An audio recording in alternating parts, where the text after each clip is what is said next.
with the Kessie.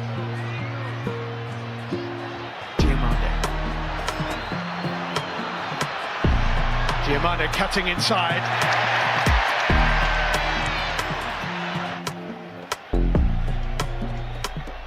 Diamande. Now switch from a central position out onto that right-hand side. That's an error by Nkapie. Diamande here for Ivory.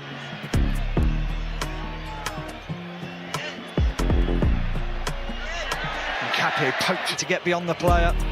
Guela Doué's ball into Wai.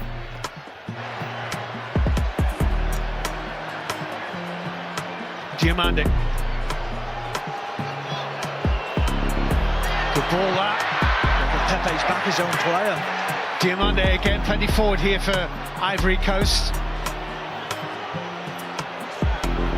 Got the option To find a decent enough run. He was well marshalled, but a sharper closing down Ecuador. Challenge Doué. He's always in control of that situation, wasn't he, Doué?